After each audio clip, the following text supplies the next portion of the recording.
Hello, good evening, and welcome to the Majority Show. My name is Mark Devlin, and this is Scotland's #1 politics and chat from an anti-nationalist perspective.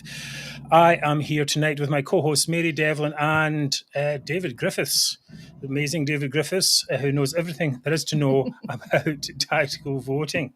So, which we will be talking about a little bit later. Please excuse the slightly late start this evening because we had some issues trying to get Mary's computer to work. Now, anyway, David, how are you tonight? All good. I've got yet another noisy vehicle outside my window just in time for the show starting, but he should go when the lights change. But other than that, I'm fine. All good, thank you. Good, Mary. And Mary, how are you today? Well, I'm fine now, Mark. Thanks for helping with that technical difficulties. Right, okay. I think you're on mirrored mode, maybe. Yes, I am just about to change it. Right, okay. You're all back to front there. Yes, Yeah. back to front. We'll have you the right way around, please. Okay, so what are we going to be talking about tonight, David? Well, perhaps not surprisingly, I will be assessing the latest polling as we approach the last week of the campaign. Right, Mary, what you got for us? Well, tonight I'm going to be talking about another looming transport disaster that may end up as bad as the calamitous two ferries. Well, I just don't think that actually would be possible. Of course, and we'll all be talking about John Swinney's disastrous election campaign so far. There's still time to go. Still another week to muck it up. Yes. Yeah. Mary? And of course, we have Zoomer of the Week. Right, so all of that and much more will be in your hands or in your face, whatever it is, in just a few seconds. If we can find the titles. Okay, there we go.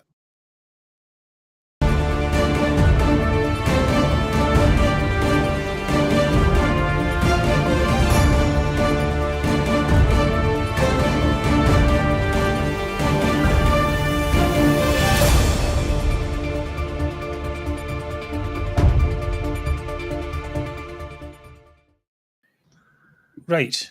Okay, that should be fine now. Please let us know if you're having if the sound's okay on the chat. Please, just to make some adjustments to it there. Anyway, welcome back to the Majority Show, Scotland's #1 politics chat. I'm here tonight with Mary and David. Our aim is a better Scotland without the toxic nationalism that is strangling our country's potential. As always, a huge thanks to our friends at UK Union Voice and United Against Separation Facebook pages, where many of you are watching from tonight. And remember, sharing is caring. The #1 thing you can do is to like the show on YouTube. Even if you don't subscribe, hit a wee like. And if you can subscribe, please do so. It all helps to increase the reach of the show at the touch of a button. And as usual tonight, I'll be managing the flood of comments. So please keep them short and snappy, and I'll put as many of them up on screen as I can. Right. Now, a reminder that on election night, that is July 5th, actually going into July 5 morning, we'll be hosting a late night show for election special, whatever it's called. And as from 12 o'clock midnight, as the results come in. So invited guests will be come on and you'll be free to join the chat. Of course, we'll have one of those scrolling chats that goes down the side so you can put your comments on there. Hopefully we'll have a lot of people on there. And also, because it'll be a while between different results and so on, we'll probably have like a free conversation about things. You can ask us questions, we can ask you questions, whatever it is. It'll be more, we'll see how it goes. Really. Okay, it says you'll be able to jeer at Sturgeon as she loses every seat, although we will try to keep her face on the screen for a minimum. So we will see you on election night. You can already you can sign up for it it's already on YouTube, so you can sign up for alerts and stuff there. Now, okay, next up, Mary, tell us about our billboards. Right. Well, thank you to everyone who's contributed to our crowdfunding campaign for the #SNPOut billboards, including many of you who are watching tonight. We've got billboards going up in Glasgow, Edinburgh and Paisley. The first one went up on Monday at Holmley Road in Glasgow. That's in the Hampden area, and that will be running until Saturday. The others are at Abercorn Street in Paisley and Salamander Street in Edinburgh, and they're from Monday running through next week. So please have a look out for those, and please, if you take any photos, please send them to us because we like to see them. And most importantly, please share on social media. So spread the message, #SNPOut. Yes, and you might be wondering why we haven't gone and taken any photos of it, and that's because our car broke down. So we can't actually get out to the places yet and take any photos, which is a little bit annoying. But if you are out there, you please do take a photo of them anyway. Right, so we'll be back. We're not going to be back. We're just going to talk about this week's news. First of all, do we all agree that this 6-week elections period is too long? David, do you think it's too long? I absolutely do, because what tends to happen is in the last couple of weeks, the last week especially, it just gets a little bit tetchy. Really, 6 weeks is excessive. I mean, it's been about 5 already, and we've got a week and a bit to go. People are starting to get tetchy. People are starting to fall out. The more and more unpleasant stuff is coming to the fore. This whole betting thing has been terrible. But then I guess other people might say, well, with this 6-week campaign, it allows all this bad news to emerge. But really, it does seem interminable, and you're just waiting for the big day. Didn't it used to be just 3 weeks or something, though? I think it was 3 weeks, yeah. But I mean, 6 weeks. It's all these laws they have, isn't it? You've got purdas that you call it, where you can't campaign at a certain time, and it all seems terribly what would you say, regulation driven. I don't think it's really any need for this at all. It's terribly straightforward. All you do is say, here's my campaign, here's my manifesto, vote for us, here's my candidate. That's it. I don't know, it just seems all so tiresome. And isn't it the last leaders' debate tonight? So we've got another week with no more debates. So what's the point in that? Why don't you just have the election tomorrow then, really? I know. Has anything actually happened in the last week? Well, there's always, there's always election, there's always trail. News. Oh, on the campaign trail, that's I mean, I haven't seen anyone doing anything. But no more babies have been kissed. Yeah, that type of thing. You're not allowed to kiss babies anymore. Oh, you might give them a disease, well, I suppose. But yes, I think 4 weeks would be more than sufficient, and we should lobby for that. Anyway, now let's talk about the SNP's disastrous campaign so far, led by the inept or hapless John Swinney, who, if you take back all those weeks ago to when the campaign started, it didn't start off too well. First, basically, Rishi Sunak announced the election, and I think maybe in the same day, or certainly within a few days, Swinney said that he was going to back Michael Matheson. And now, if you remember, of course, everyone knows Michael Matheson basically tried to fiddle £11,000 of expenses for his video that he for the Old Firm game he didn't watch. Yeah, that's the one. That's right. And then tried to get away with it. And I just don't really understand why Swinney would actually continue to support him. I mean, he said it was because it was his friend, right? But surely he could just have said, look, Michael Matheson is my friend, but he made a mistake and we can't support them in this vote. I don't really understand why he would just go like the opposite way and go, maybe best form of defence is attack, where he said, oh, actually, it's Murdo Fraser's fault or it's the Tories' fault. I mean, David, did you I mean, just talking about that, what do you think? You could tell from the start, as soon as you come out against a guy, or rather in favour of a guy who's clearly transgressed, you can't keep that going. You really can't do it. Eventually, you're going to have to apologise and say, okay, I'll do the wrong thing. Or you're going to have to at least say, no, okay, well, I've got to withdraw my backing. It was ludicrous. So, I mean, Humza did the same thing, of course, at the start of the Matheson debacle. He stuck by him, and then eventually Matheson resigned. But I don't get Swinney at all. So for the first week of the campaign, all anybody was talking about was Swinney's absurd attempt to say that the inquiry into Matheson was tainted with apparent bias, and that's what he said in all seriousness. Yes, and that's all we spoke about for the week, because somebody had, Stephen Kerr or Annie Wells had said, "Oh yeah, well if he's done this, blah blah blah," and didn't recuse himself from the inquiry. So what? He was guilty and admitted it. So it's absolute nonsense as well. I'll talk about it in a minute. I mean, the thing is, you want to start off your campaign on at least in a strong note. So you could just say, look, as I said, he's my friend. Yeah. But you know what? Propriety is the most important thing. Mm-hmm. Because this is the thing. I think you can forgive. But if you're on one side and let's say another politician's on the other side, of course, there's normal. Like, okay, well, I will. I'm against you. Typical backwards and forwards of politics. But everyone gets annoyed when the politicians are seen to be at the trough. Right? It's not. It's just not a good look at all. No. For anyone to defend that was really a big disaster for them. So anyway, to continue with that, they've started on. They've been continuing. We had various lies. Vote for us to stop the privatisation of the NHS, even though the NHS is fully devolved in Scotland. Vote for us to get rid of the Tories, totally ignoring Labour, although that has changed in the last week or so. They've now been actually saying that they're more of a fight. Have you seen that, David? Yeah, that's true, actually. Yeah, so it is. They've come out swinging a bit more now, and they've obviously stepped up the social media campaign. The word being that is because they've got no money to mount a proper campaign, and there's very little evidence of the usual hundreds of activists that you normally see at election time with the SNP. I've said this before when I went to the count in Saltcoats, not far from me here. There were dozens of them. You know, they did at the first count of our little region, and I was on my own from Alfred Unity. There's nobody else there, literally. And there were, I guess, there were 50 or 60 of them. And the actual count, the major count in Braehead the next day, just it was wall to wall with SNP people, and you're not seeing that now. So I suspect if they are coming out a wee bit more handsy, a bit more punchy now, it's because you're seeing more evidence of it on social media and in the press as well, because they certainly haven't got the numbers. They haven't got a helicopter to whiz Swinney about like they did with. Imagine Swinney in a helicopter. God, it's horrible. I mean, I don't know. It's not good at all.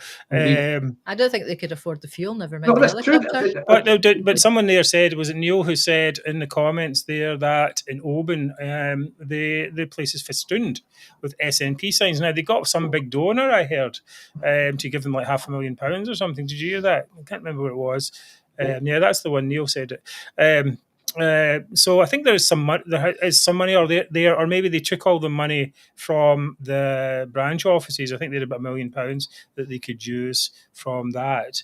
I've also seen other pictures of things, but we actually walked past. We were in Glasgow today, and we walked past a Labour office, and we saw some Labour things on people's windows. So I mean, there is some things going out there. Anyway. Yeah, but it's true. There's noticeably fewer. There are noticeably fewer stickers in windows this year, because usually it's SNP stickers absolutely everywhere. Well, people still scared to put up other. I mean, people may not be scared to put up Labour posters, but perhaps putting up a poster saying you're a Conservative could be a challenge. I mean, this is a challenge. I was thinking about this before the show. I mean, the problem is that, you know, if you're part of some kind of group ideology, then it's pretty easy to be part of that and get strength from it. But many Conservative voters are not really want to be involved with government, want to be involved, want the individual to have more rights. So it makes them weaker in a way. So anyway, just a passing thought. David Martin saying nothing around here in Perthshire. You wouldn't know there is an election on. Has a few Tory leaflets though. Oh, okay. Well, that's Perthshire. You'll tell us more about that a little bit later, David. The other thing was they just keep moaning on about Brexit. I just can't believe this. So I actually looked it up. You know, basically what they're trying to say to people is we lost 2 referendums, so vote for us to reverse them, even though we have absolutely zero ability or power to do so. Yeah. It makes no sense at all. So I looked up what are the percentage of voters who think this is a priority. Actually, maybe I'll find the article. Hold on, priorities. There we go. All right. Okay. Anyway, there's this wee graph in here. Right, you can have a look there. It says basically that 11% consider Brexit a priority, and 17% consider breaking up the UK to be their main priority, and which is actually a sixth. Yes, and only 25% of SNP voters think that's the main priority as well. Of course, the economy up here and the NHS are the number ones, as you would expect. Another interesting thing I noticed in his graph was about immigration. You can see here immigration, which is like the third item down. It has 33% of all Scottish voters thought that was an important issue, and only 26% of SNP voters thought it was a big issue as well. Right? That's not really a big difference. They're always telling you, we're so different from the rest of the UK and all this, and you know, it's not really the case anyway. So it's just, you're talking about, what's that? So let's go back. 11% for Brexit and 17% for independence. That is not a big pool to try and go from. Definitely not. If the support or the concerns about immigration are in themselves 50% higher than concerns about independence, well, okay, that tells a story. So it does seem like they're focusing on really priorities which aren't shared. Really, Oh, there was an interesting thing, a wee clip. This is a very short clip. Yeah. That was on Question Time when Swinney was when Swinney was asked about how I can't remember what the question was, but his answer was it was going to be the EU. And let's see this. Watch this. What this woman's reaction was to it. For us to rejoin the European Union, because that I think is the. No. That was a question about how to improve Scotland's manufacturing base and manufacturing industry. Oh, that's the one, wasn't it? Yeah. Join the EU. It's like join the EU, and then it's like I can do it. Yeah, it's just like right? No, I mean, and I think that is the reaction of many people. It's like, why are you talking about this thing that happened? How many years ago? 8 years ago? Was it? 8 years ago. Brexit was 8 years ago. For God's sake, you've got no chance to overturn. You've got no chance to escape. Either. No. It's a dead end. What people want you to hear is talking about the NHS and the economy, but of course they can't do that because it was a complete disaster under the SNP in Scotland. Anyway, David, has John Swinney been dealt a bad hand, or is he just incompetent? Well, he is pitifully incompetent, to use my favourite adjective or adverb of the day. I would say his expression gives it away. He knows he can't do the job, and he was the same in his previous roles as well. He had that unmistakable diffident expression where he's almost terrified of somebody asking him a question or finding him out. That's what he looks like. It's clear that he knows he's not sufficiently talented. He isn't sufficiently knowledgeable politically. He's certainly not charismatic enough to lead anybody. He's never been anything other than poor at his job, and all the time he's been in Parliament or at Holyrood. His political instincts, as we've said, are non-existent. Only John Swinney could have had the first week talking about his friend's iPad bill. I mean, it's just laughable.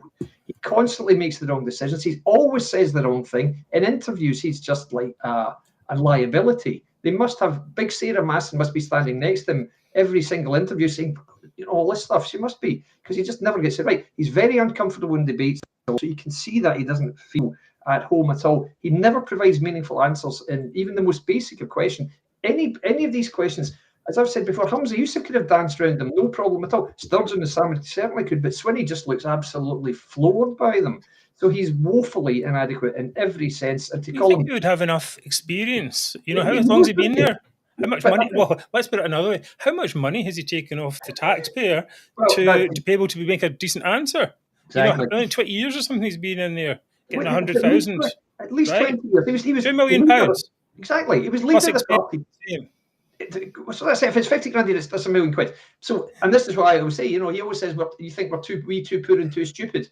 We are certainly not too poor, John, are you, pal? I'll give you, though. But calling him second rate would be a compliment because he can't do the job. We all know he can't do the job. You just have to take one look at his face and you think, good God, are you kidding? So, but let's be honest, we all know he's only keeping the bed warm, so to speak, for he's a placeholder. For him. Placeholder is exactly right. There's no other Flynn, no. Flynn or Ford. It's going to be one of the two of them. It's going to be the big face-off, I guess. Who knows?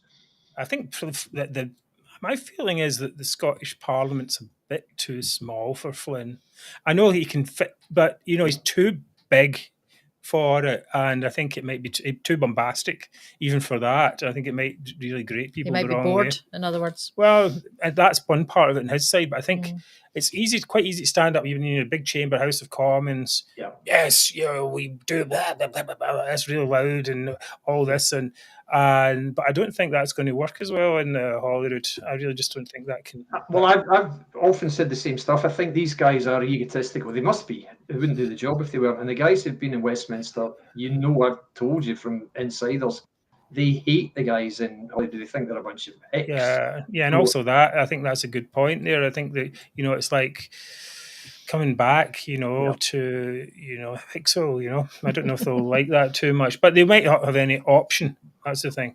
And who would employ these people otherwise? Okay, we'll be back in a second. We're going to talk about the stamp fairy. So we'll see you.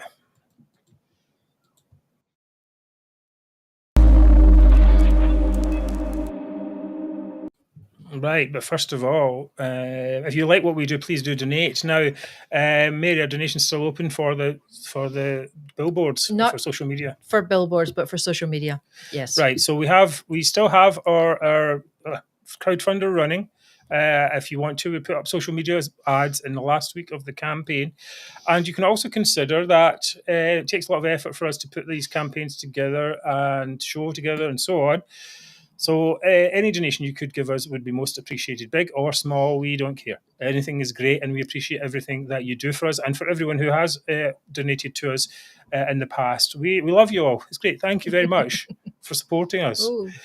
So please do, if you can. You can go to our website, and there's a button there, or you can put a super thanks or super sticker onto the show there. Now, we only really do a couple of donation messages in a show, but please do remember that everything needs funds to keep going as well. All right. We have monthly running costs, so we especially really appreciate anyone who can make a monthly donation. Very good. Right, what have we got? As if the supporting Michael Matheson wasn't bad enough, Swinney was then drawn into an investigation by the Scottish Parliamentary Watchdog about postage stamps. This is this week. Postage stamps that were allegedly bought using MSP's expenses and passed to election candidates for campaigning. Now, the thing is, MSPs have up to £5,500 to spend on postage and stationery, but rules say that they must only be used for parliamentary duties and must not be used for any other purpose, including party political purposes. So someone who apparently was in the SNP, a staffer, sent a thing to Holyrood presiding officer Alison Johnson on Thursday, along with a number of screenshots from a WhatsApp conversation called Office Manager Chat. One staffer said, "Guys, the new stamps, can they be traced?" I mean, come on. What? It's like, what are you going to? Why would you even write that? Yeah. You'd have a conversation about that. And someone from former First Minister Nicola Sturgeon's office replied, like, who purchased them and what are they being used for? And there was another question about tracing the stamps back to the person who bought them, to which the consensus was no, that they couldn't be traced, before an employee at Mrs. Somerville, who's that Somerville, I can't remember her first name, added, if they can, then a few people may be up in front of corporate body, which is the corporate body is the organisation that I suppose not really runs the Parliament, but what's the word? Administers it, perhaps. Yeah. So anyway, it turned out the First Minister's office manager was also involved in the discussions. In one WhatsApp message, Mr. Swinney's assistant wrote, "The stamp fairy is very useful when it comes to campaigns." David, do you believe in the stamp fairy? Well, yeah, I put a pound under my child's pillow every time they give me a stamp or whatever it is. Yeah, isn't it ridiculous? The stamp fairy who provided the SNP with lovely, colourful, second-class Christmas stamps to be used in election leafleting in June.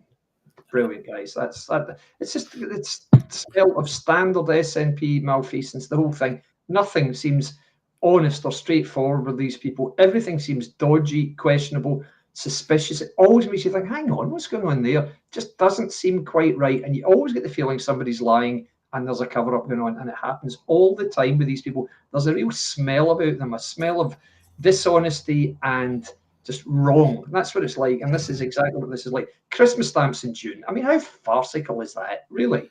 It's really nonsense. And the thing that strikes me, as I mentioned there, it's like, they're all discussing with each other whether it's, how it can be traced back or not. Yep. Will we get caught? So the thing is, they don't care about doing the crime. No. They just care about being caught. Exactly. How arrogant that is that? It's like it's really shocking. Actually, I think they're just taking the Scottish public for mugs. Really, I mean, what have we had with £600,000? Yeah, you've taken. We've got these stamps. Whatever. Michael Matheson. When is it? I mean, it's just a complete culture of they think that they're entitled. To do this, that the end justifies the means in almost every circumstance. This is what comes very often of having been in power for too long. You just feel your instinctive reaction is, "My God, who's done that? That's terrible." It's not. That should be that, but it isn't. But there's this shit, we better cover this up. Oh my God. That's what it's like. It's straight away, it's about defense being mode. in power for too long. I think it's just a mindset that nationalists generally have that it doesn't really matter as long as they're pursuing this goal. Yeah. And if we get caught, then we get caught. We can hands up, but we've already received got the benefit of it. They don't put their hands up; they just deny everything. Well, That's that's true. That's true, and it's worked. Look at And Matheson. keep covering up. Matheson walked away with. He got he had to pay the 11,000, but then he got some kind of retirement payment, 12,000. Yeah, like it was for standing down as a minister. That's right. Yeah, so it's like so like what? No censure, nothing. He got away with it.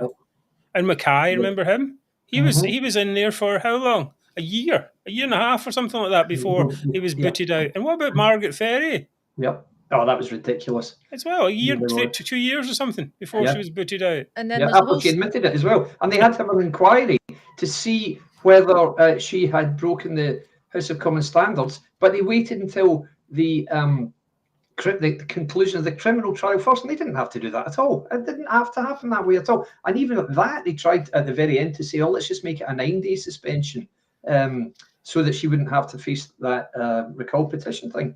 But that's always the thing. They just think they're too good for it. That's too good for the normal rules that apply. And you can be guaranteed that if any of us did a minor indiscretion or a little false thing, not false thing, actually, a mistake in some paperwork, they'd be all over it. Absolutely all over it. And they'd be hounding you out, night and day. It's absolutely ridiculous. They've done that with people before with expenses claims, haven't they? Minor expenses claims and so on. Wendy Alexander, I think, was the one, right? David? I didn't do the same with Henry McLeish as well. They're always holier than thou when it's not them, aren't they? Yeah, exactly. Absolutely ridiculous. Okay, anyway, Swinney's disaster tour rolls on. So last week, remember, he was on the telly telling us, trying to say that they would count a majority of seats as a mandate. Now, if you'll remember, David and I did a wee skit about that, and it was well received by the critics. It was fantastic, even though... We're taking it to the festival this year, everybody, so roll up. That's it. We should actually do that. We should do a bunch of skits. But anyway, back to real life. Anyway, he said that, quote, count a majority of seats as a mandate. What? A majority of the 650 seats in the House of Commons? No, it's the usual guff of a majority of 57 seats in the Scottish UK Parliament. No, it's got 57 Scottish seats in the UK Parliament. Yeah. So, regular viewers, well, we did that. And of course, the thing is, you already have a majority of seats. Why are you not doing it now? But some people also ask the somewhat obvious question, what happens if they don't get a majority of seats? Doesn't that mean then that Scots don't want an independence referendum? So, Laura Kunsberg had the temerity, how dare she? She decided to ask him this question at the weekend. You say that this is about democracy. If you don't get a majority of Scottish seats in this election, will you accept that means it's the will of the Scottish people that they don't want to have another independence referendum? Well, I'm not going to prejudge the outcome of the election, which is just in about 12 days' time. Hang on, you can't have it both ways. You're saying if you have a majority, you would do this, but if you don't have a majority, then not answer that part of the question. So if you don't have a majority, will you accept that is the Scottish electorate telling you they don't want to pursue independence right now? The Scottish Parliament was elected in 2021 with a majority of members for a 5-year term committed to the delivery of a referendum on independence and to delivering Scottish independence if that was supported in the referendum. I think that democratic mandate from the people of Scotland, clearly given, has got to be delivered. And I think this election is an opportunity for us to advance those arguments. But it's crystal clear that people in Scotland have expressed a preference to determine their own constitutional future. And I think Westminster should remove the obstacles that are stopping Scotland from having that choice. But that was in 2021. There is about to be a big vote in 2024. It's like talking to a kid. If you lose support at this general election, do you accept that will mean that you are losing support for independence? That is surely the simple democratic logic. Well, the democratic logic is that the people of Scotland have had their democratic will thwarted since 2021. And I invite people in Scotland in this election on a week on Thursday to make sure that they exercise their view and their voice to make sure we have that strongest demonstration possible of the support that is necessary to deliver Scottish independence and to make sure that Westminster stops blocking the democratic aspirations of the people of Scotland. Well, first of all, I'll say that it's not Westminster that's blocking the democratic aspirations of Scotland. It's Scots themselves who do not want their country to be broken up. David, what do you think of this heads we win, tails you lose strategy? Which is exactly what it is. So according to Swinney, then, the SNP can fail to be the largest party in this election, general election, in which line 1, page 1 is, we want to be independent. Are you with us? And if they don't win the election, they don't get presumably 50% of the vote, then they lose the election. But no, that doesn't mean that they no longer have a mandate, because he's going to go back 3 years to a time when a devolved legislature in a regional election said, we'd quite like an independence referendum, but of course you don't have to vote for us for that. You can just vote for us if you think we're nice guys. So duly people did. There you go. That's a mandate for independence. I mean, it's just rubbish. It's just they think they can make fools of their questioners and of the electorate, and they can just ride roughshod over the democratic process. They have nothing here at all.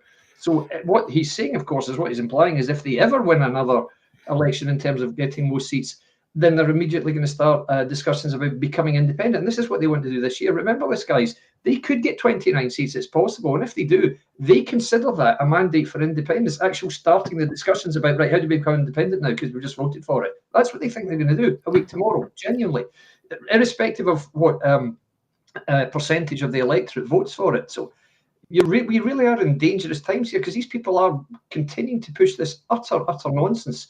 And you know that it's got no basis in reality. It's ludicrous fantasy stuff. He knows himself it's not going to happen. You can see that from the answers he's given there.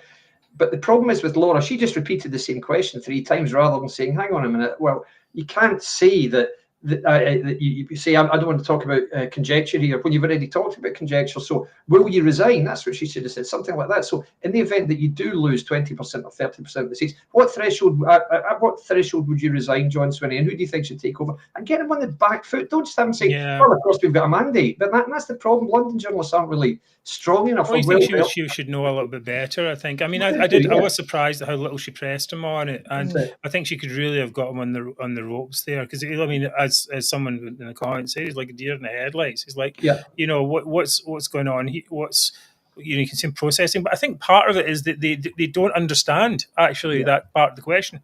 You know, it's like, I mean, how can you question us? Of course, independence is inevitable. Yep. It's all that. We're entitled to whatever we want. We're Scottish people. We're great. That's what it really comes down to, right? I think in a lot of cases we deserve extra. We deserve to win all the time. How come we're losing? We're not losing. You know, it's just another form of winning. I don't know. It's all this kind of nonsense. So it's ridiculous. I really think she should have pushed him much harder. They don't push them hard enough. Nobody really does anyway. No, only Andrew Neil would, or possibly Peter Adam Smith does. He's very good. He tends to do more gotchas, you know, like he'd be good in terms of this, but they probably won't allow themselves to be interviewed by him, because he's the guy whose line of questioning finished off Sturgeon. And then he did get Swinney the other week. He was saying his line of questioning wasn't all that good then, because he said, what are you going to do? You're going to say, we want independence, pretty please, and all this. It wasn't particularly strong. But Andrew Neil would be great at this, but you know, the other thing she should question is this complete myth that 50% of Scotland still wants independence. Oh, really? Well, in that case then, guys, next week, if you add up the Green, the Alba and the SNP votes here, it should come to 50% then. Is that what you're saying? Yes. Not even close. It will come to about 37 tops. Right.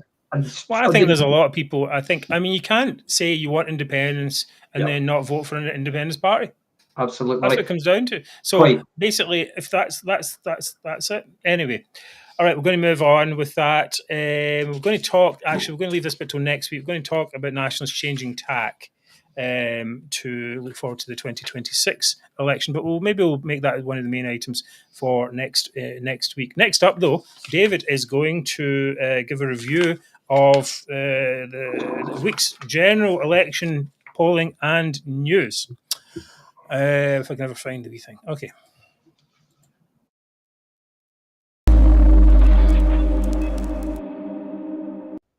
Big thanks to everyone who's come in and watching the show tonight. If you order for these fantastic majority t-shirts during the week there, if you would like one, please do go to our store. Our shop, it's on the Majority website, and you can get a wee discount if you use the discount code.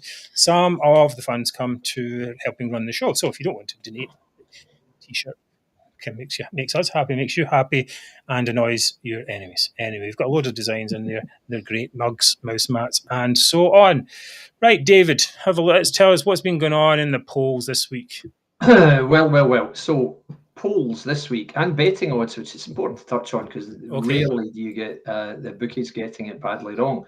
Anyway, so as we discussed, there has been some disparity in the results of polling over the last few weeks, albeit the main companies have been quite stable, quite steady. YouGov, which is the company that produces a lot of stats, they've come up with another list this week saying that, yep, the SNP is on track to get 20 seats, which they've said consistently for some time now. Ipsos, which I think we know is usually quite SNP positive, had the SNP on 5% of the vote, which is a real outlier. They're always either 2 or 3, always. Mm-hmm. But even with 5% of the vote, that gave them, according to Ipsos, 15 seats. So you do think that's a wee bit unlikely, maybe a little bit contradictory. So that didn't seem to ring very true. Today, a company called We Think Polling, I don't know them at all, came up with the SNP on 29%, albeit with 3% of the vote. So you can see there really are massive disparities here. It's very difficult to take polling too seriously, albeit most of the seats are quite consistent in terms of. But these, sorry to interrupt you for a second, but those are subsamples from UK polls. That's true. That's true. So this is the question. You don't know what level they're going into. If they're simply subsamples and saying, okay, if we apply that and extrapolate this, that's not going to be particularly accurate, I don't think. No, I don't think so. Indeed. So whereas betting sites, well, they are quite consistent, although I will come on to something later on about the second part of this about betting sites. But I have an app on one of the major bookmakers, and it's consistently got the SNP winning 18 seats. So if that total is correct and they do win anything from 15 to 20, that would be a real resounding defeat for the SNP. The problem we face, guys, and we touched on this last week, there has been something of a revival, or not even a revival, it's more a rise, a sudden rise in the fortunes of reform nationwide, but particularly in the rest of the UK. In Scotland, we've seen a little bit of it latterly also. Now, I don't know if you've noticed this, but I've certainly seen some people who have hitherto been firmly anti-SNP, and they've changed tack recently. So 1 or 2 of my followers have suddenly become absolutely fervent devotees of reform. Now, I've been saying to them, guys, you do realise reform isn't going to win any seats, and voting for them in a first past the post election is futile if they're not going to win any seats. That's not going to serve any purpose other than to help the SNP win seats they wouldn't otherwise have won. And what they've been answering me with is what looks very much like a scripted answer. Today, I saw one guy saying to me, well, yes, reform will assess the results after the election, but they must be allowed to campaign effectively in order to get a true picture. Right. That sounds like it's come straight from Reform head office. Guys, I saw that actually. Yes, I saw that in your discussion. Exactly. And then, so the idea is that somehow that they're supposed to campaign now to get results, so that they can use that as research. Meanwhile, the SNP gets into power. Absolutely right. So I said to him exactly that. Is this what you want then? Because he was advocating that people vote reform in the 7 Glasgow seats, in each of which Labour is ahead. And I said, are you saying you want people to vote reform in order to stop Labour winning these seats so that the SNP can win these seats? And he said, yes, I am. So, right, well, in that case, that's enough. Yes. I have nothing else to say to you in that case. So you've noticed this, Mark. Have you seen much of this? Oh, yeah, of course. The thing is, I think there's only one circumstance the way you can really vote reform. I've mentioned this in the show before. It's only when the outcome of tactical voting is uncertain.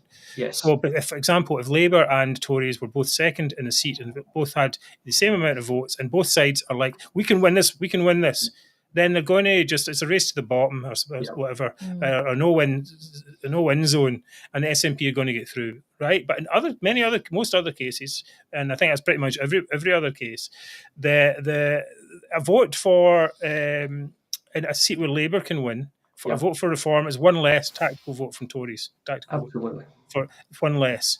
And that means it's less likely Labour can win. And a vote for reform in a Tory seat by Tories, again, is one less vote for the Tories to win in that seat. So it doesn't make any sense to do it. And also, I really do think there's an issue here of reform not being not fully formed in Scotland. Yeah. I think that in England, Wales, perhaps the rest of the UK, that they really needed to get something like reform out, because the Tory party, they're only talking about Tories and Labour.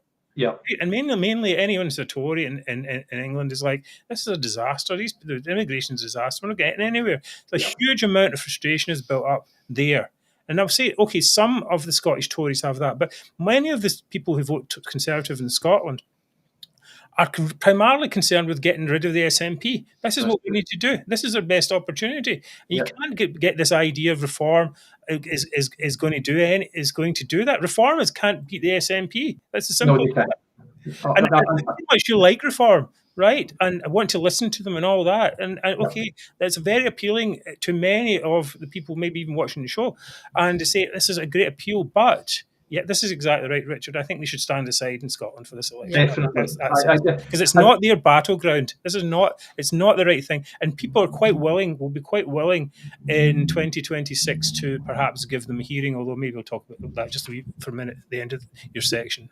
Yes, indeed. So just to expand on that, because I agree entirely, there is a worrying aspect to this, because, as I said, I keep looking at betting sites. Already, I'm sorry to say, West Aberdeenshire and Kincardine, which is a Conservative hold currently, the SNP is now favourite to win the seat on betting sites. One or two of the other 6 Conservative seats are looking very, very close. Also, the Berwickshire is looking 50-50. Now, some people have suggested laughably that Reform could win these seats instead of the Tories. Well, let me just expand on that a little. In West Aberdeenshire and Kincardine, Reform is currently in 4th place with 10.1% of the vote, which of course in itself would be more than enough. If those people are voting Conservative instead, then the Conservatives would win easily. But just so you know, to contextualise this, in bookie sites, Reform are 250 to 1 to win that seat. This is dangerous delusion, guys. They're never going to win these seats. All of us votes are wasted. All Reform can do there is prevent the Conservatives winning it by allowing the SNP to win it. Now, and it also makes it clear that Reform has no interest forever, clearly, in any kind of pro-UK alliance to stop the SNP. They're just looking after their own interests, and all they're doing is trying to build a platform for the next election. And I'm seeing this from other parties also. Like my Conservative candidate in this very constituency produced a leaflet this week saying, to beat the SNP here, you have to vote for me. He named himself rather than saying Conservative. You have to vote for Todd Ferguson. The Conservatives are in 4th place here, behind Reform at the moment. Okay. They are 14 to 1 to win the seat. And he's sending out this complete hogwash. Now, the only reason he can be doing that is to stop Labour winning the seat, because he knows he's not going to win it. Mm-hmm. So it's what we said last week, this symbiosis of SNP and Conservative almost working together, and it suits both to stop Labour, because that enables this cosy little Conservatives in Westminster, SNP in Holyrood, and Labour, and they're still pretending Labour doesn't exist. A real eye-opener and very, very sinister. I really don't like this at all. I had a real go at the candidate yesterday. He had to go back. Anyway, all I can say is what I said last week: don't vote Reform in Scotland this year, guys. They cannot and will not win any seats.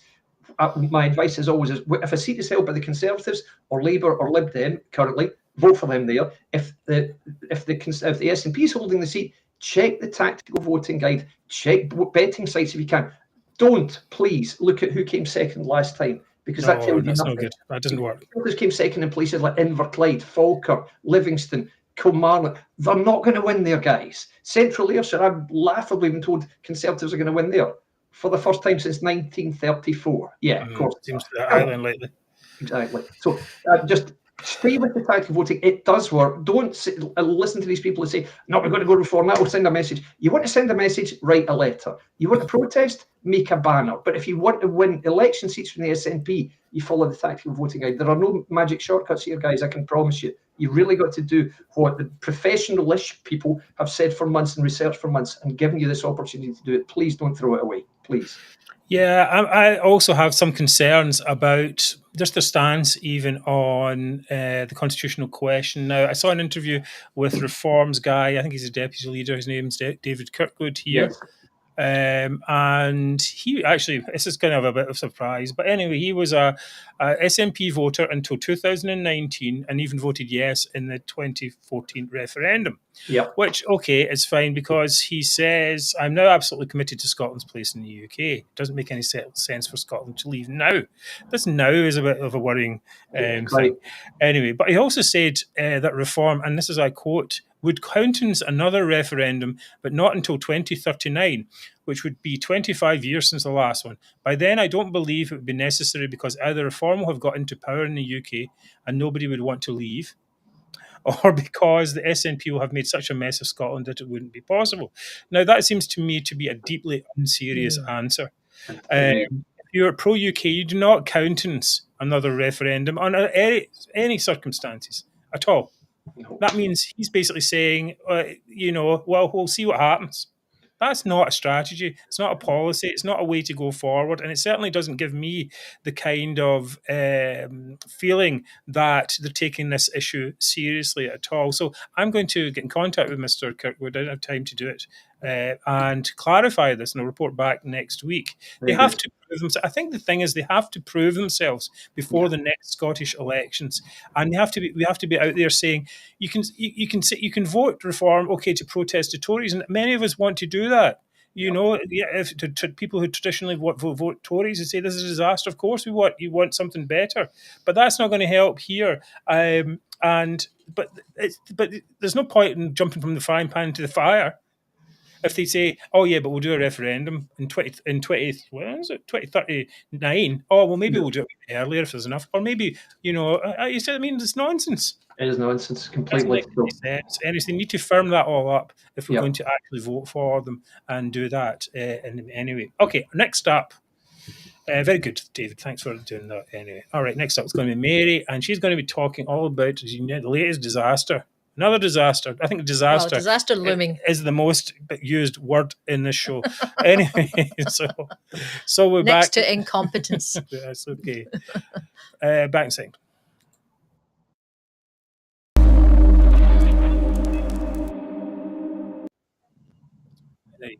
Okay, well, I'm aware of the time, so I'm going to try to get through this quickly. No, it's all right. Too fine. Kate Forbes tried to bury bad news yesterday when she announced the building of the 2 new ferries at Ferguson Marine has descended into chaos again after the shipyard manager Andy Crossan was sacked due to a breakdown of trust. Interesting phase, yes. Right? Yeah. And Crossan was the third high-profile executive linked with the ferries to lose their jobs in the past 3 months. 3 months? 3 months. Right, okay. And Kate Forbes refused to deny if it meant that the already delayed construction of the ships was set to be put back again. It's supposed to be on July 31st, which is already 5 years late. But she said she couldn't comment because of the general election and the Purdah restrictions. Yeah, right, which I think is nonsense. Which just shows what a farce it is having a still campaigning now. Yeah, exactly. I know. If it'd been good news, she'd be shouting it. Anyway, the costs, as we all know, the cost of the ferries have spiralled out of control from the original £97 million to nearly £500 million and counting. Crazy. And people are getting paid, and God, it's ridiculous. And still no idea when the gold boats bars. That's what we're getting paid in. Probably when they'll be in service. So this tsunami of ongoing government meddling. I was going to say a mountain, but mountain doesn't. I'm going to say tsunami a bit later. So I said tsunami of ongoing government meddling catastrophe at Ferguson Marine is one of the reasons cited by the Scottish billionaires, the Easdale brothers, Sandy and James, best known for McGill's buses, as to why the SNP government shouldn't be allowed to manage another big transport project like nationalising the buses in Strathclyde. So the Easdales say that the SNP government can't be trusted with business deals and public money and accuse them of staggering ineptitude. They say there are stunning parallels between the interference and management of Ferguson's and what the plans are for our company. It goes without saying that Ferguson has turned into a black hole that the government keep chucking taxpayers' money into without any semblance of oversight.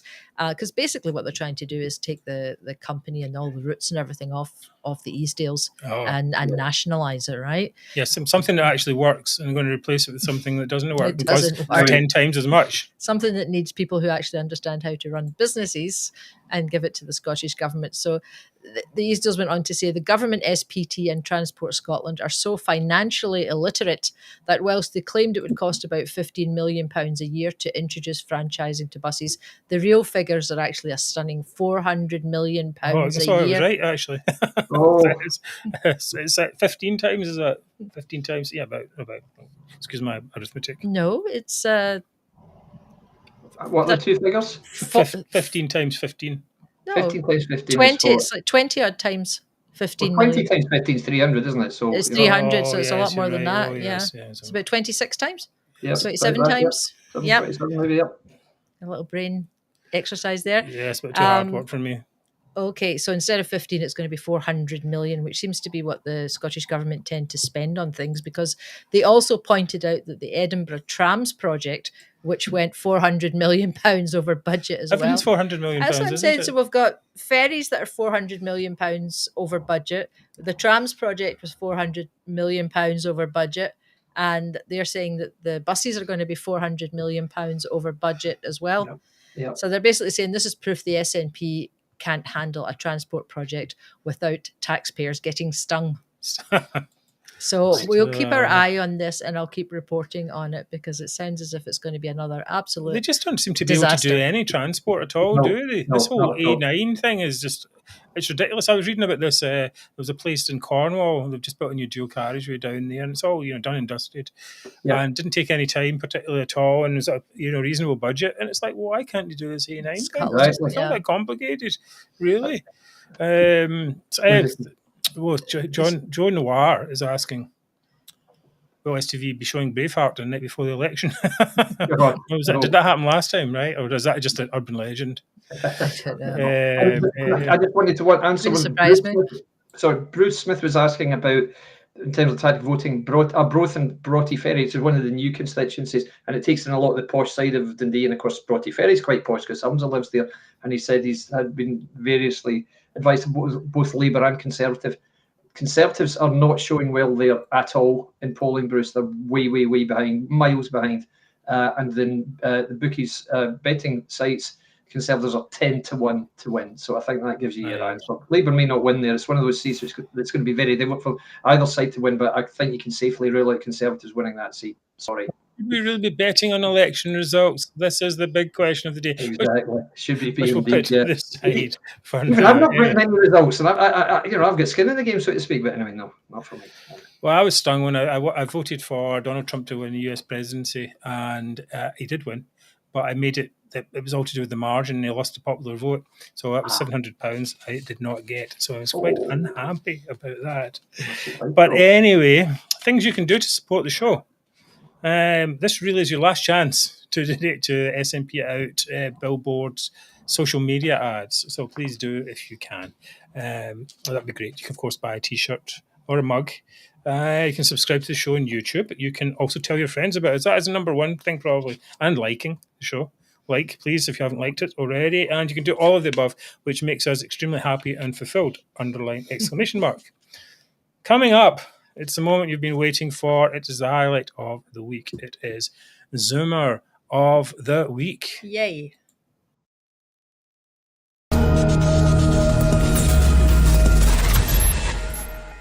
Right. I've got a lot of people watching, 600 simultaneous viewers.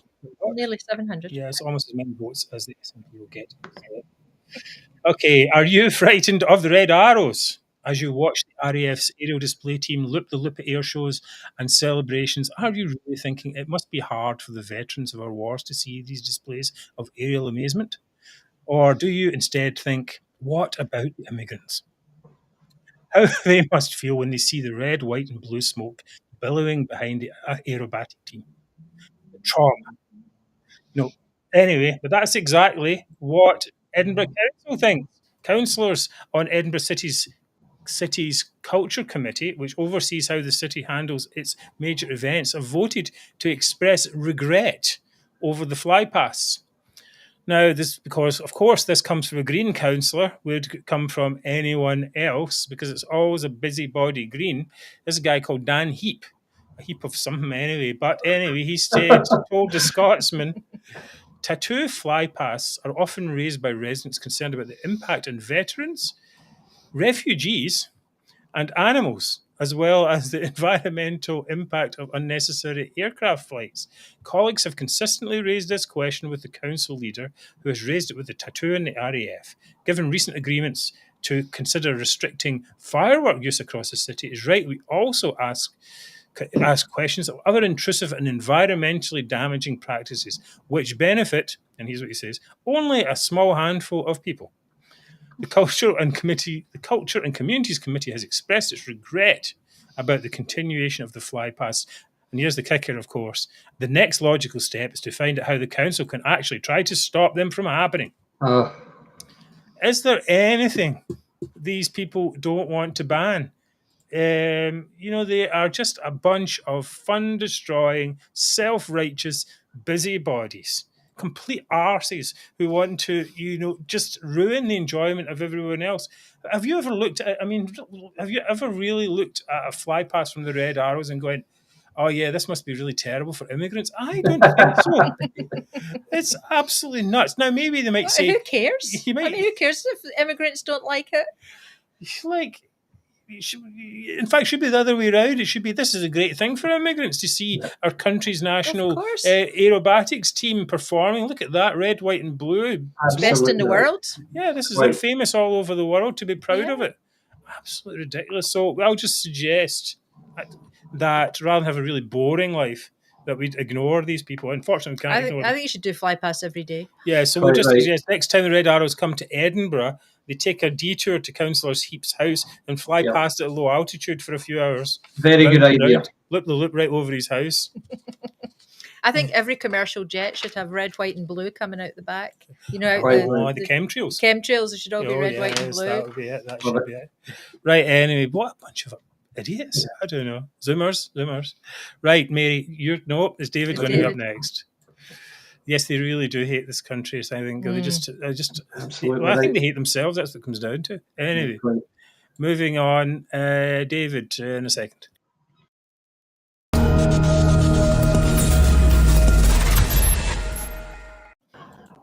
My nomination for Zoomer is Kenny Farquharson of the Times. Again, our favourite journalist every week. He always comes up with something because he's always supportive of the Scottish independence cause in general terms. Yes. He believes it is a respectable cause, despite his acknowledgement that it would be economically ruinous for Scots, particularly in the interim or the initial period. But in an article today, Kenny was bang on form as usual. The article actually began with Kenny saying, Ian Murray should not be the new Scottish Secretary. There, I've said it. Now, Ian Murray, as you probably know, guys, has been Labour's sole representative in Westminster throughout two separate parliamentary terms, albeit that in this particular parliamentary term, when at the last election of which Labour won one seat in Scotland, he was then joined 2 years later or 3 years later by the guy in the Rutherglen Hamilton by-election. Anyway, so Ian Murray's obviously very popular as Labour MP in Scotland. Now, so I read this headline, which is quite a controversial headline, I guess, and said, I wonder why he's saying that. Is it because Ian's too critical of the SNP and because he's too good at beating them in elections? And I actually read the article, and it pretty much was. So, this was his answer. Kenny said, "We will need a Scottish secretary who can work with the Scottish government." And apparently, Ian is a little too confrontational. So that would really set the right tone for Kenny. So he wants straight away this new Labour government, which will be almost certainly elected for the first time in however many years, is it 14 years?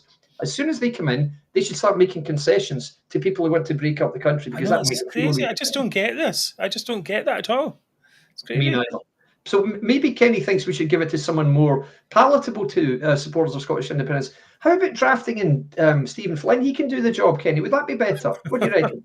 I mean, this is just farcical. Why does he write this stuff? For whose benefit is it? I don't know at all. Well, maybe he'll say next week, you know what, wouldn't it be nice if Labour, who are going to win, let the SNP win a few seats? Because that would be a nice gesture of concern. Oh, God, just I know, that's the level of it. Yep, that's what it's like. So for his latest in a long line of nationalist appeasement tactics, Kenny, you are my nomination for Zuma.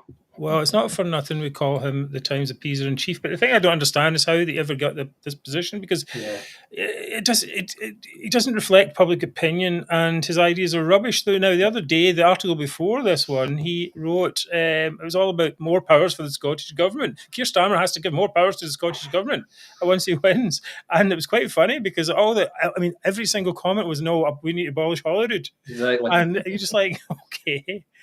Anyway, I read that article, and he said the Tories used the opportunity of Brexit to assert a muscular unionism that stomped all over the devolution settlement. When? When did that happen? We never saw any of that. There's no stomping in the devolution settlement. What did Alistair Jack, is issuing a Section 35? That's not stomping on the devolution settlement. That's using it properly. Right. And when have the Tories ever indulged in muscular unionism? Ridiculous. That's why we criticise them for not indulging in muscular unionism. Exactly. Anyway, Murray actually and his colleagues actually have done quite a good job, I think, of convincing Keir Starmer to be more robust in the constitutional question. And so I'm going to show you this clip that actually was from, I think, earlier in the week, where Keir Starmer was asked about a second independence referendum. It's about a minute long. John Swinney says a majority of SNP MPs means there'll be negotiations with the UK government on another referendum. If you enter number 10, will there be any negotiations if there is a majority of SNP MPs? No, and what the SNP are saying is that they want to go to Westminster to send a message. That's the height of their ambition, to sit on the opposition benches and shout across the aisle. I want Scotland to return Labour MPs who will sit at the heart of government if we get a Labour government, bringing about the change that Scotland desperately needs. And I'm very pleased that the heart of our campaign here in Scotland, the heart of our campaign across the country, is wealth creation, is growth, is jobs, secure jobs of the future, including here in Scotland, where we'll base GB Energy, that publicly owned company, that'll be a game changer for a future generation of jobs. So that's the choice on offer at this election. Send a government, don't send a message. Well, I do believe that is a very good answer. And I think Ian Murray, Jackie Bailey and the Scottish Labour team have really firmed up Keith. So he says, no. Exactly. Very good. But for Kenny Farquharson, I think you're right there, David. It's just, come on. What? Yeah. Really, that's what irks him, I think. It irks him that Murray's successful. Yeah, quite. Against Scottish nationalism. Yeah. Right, okay, Mary, it's going to be you next. So we'll just move you over here. All right, okay, see you in a second.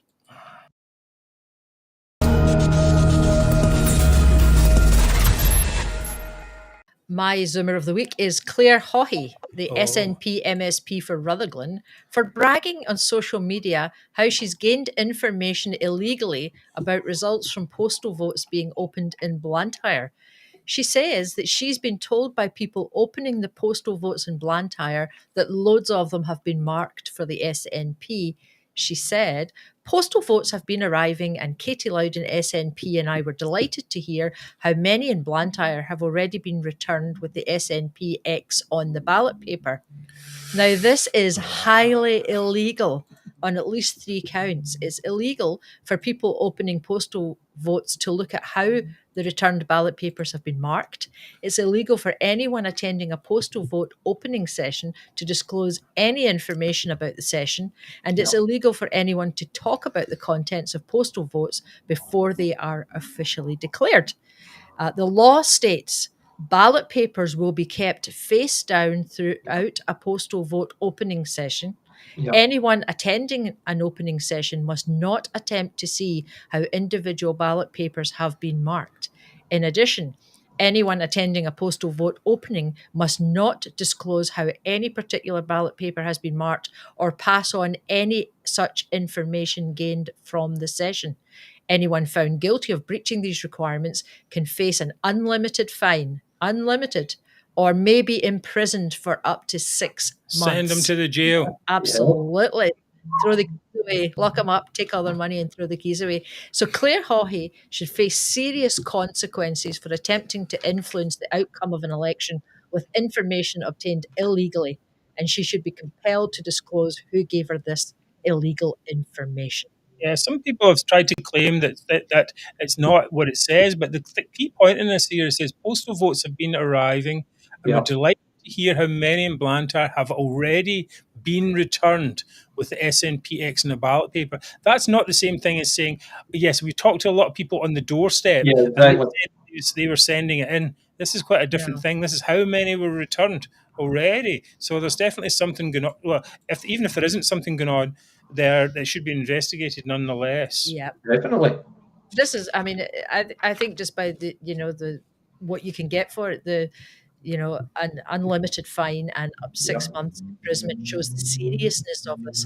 So I don't think, as a Zoomer, that she's funny. I think it's just really, really serious that she's just totally incriminated herself. Yes, and other people too. Yes, it's well, I've got some comments up here as well. Yeah, well, police won't do anything anyway. Well, what's the point in having the law then? Yeah, well, if something like this comes out and the police don't bother doing anything about it. Yeah, well, I think that it's definitely the Electoral Commission is very, very strict on this type of thing. We've dealt with the Electoral Commission before as a third-party campaign group. It is, everything has to be dotted, all the I's dotted and the T's crossed, all that type of stuff has to be perfect. So I think they will be definitely in there. I've got Rita on my side this tonight, Mary, but just to let you know. Okay, thank you, Rita, for that vote of support. The 3 nominations are David's going to decide. There you go. Okay, right. Mary's is a very strong candidate, but that's more malfeasance than Zoomerism. And with me, it's just Kenny's always Kenny. So what I always try and do is give this award to someone who represents the true essence of Zoomerism. And there's nothing more Zoomerish than saying, "Oh, look at the red arrows; they might upset veterans." So it's got to be Dan Deep of whatever. Art wins. Well done. Yes, yeah, well done, Mark. Yes, well, no, I mean, I didn't win. They won, I suppose. They won Zoomerov. I mean, come on, really? It's just sucked the life out of everything. You just the fun out of everything, the enjoyment, the spectacle. There's nothing better than seeing the red arrows flying over. I know, it's amazing. It's so exciting. So it's really great. Anyway. Right, so wait to put this up. Right, Zoomer of the Week winner, Edinburgh City Council, and Mark Devlin. Right, okay, so we are so happy to have all of you on the show with us every week, 716 simultaneous viewers right now, and we're so happy for your support over the years. Please do donate and like the show if you can. We'll be back next Wednesday at 7 p.m, and then on Thursday evening, or Friday morning, 12 for an election special. So we hope that you can join. Come in and see us again. You don't have to be with us all the time. You can drop in and out, have us on the background, whatever it was. We'll have a laugh as we normally do. The thought for the week is sometimes I think perhaps what's the point of all this political chat and debate? And then we see the crazy stuff like the Greens and the anti-democratic SNP, and I think, well, if we didn't stand up for them, and I don't mean just us, I mean all you out there, so if we didn't stand up about them, then who would? They would just roll over us with the tsunami of bullshit. So the fight continues. We have to stand up and be counted, otherwise they will roll over us. So thank you all for your support, past, present, future, and we will see you again next week. For much fun. Anyway. Thanks, everyone. Thanks for all the comments. Thanks very much, guys. See you all next week. Take care.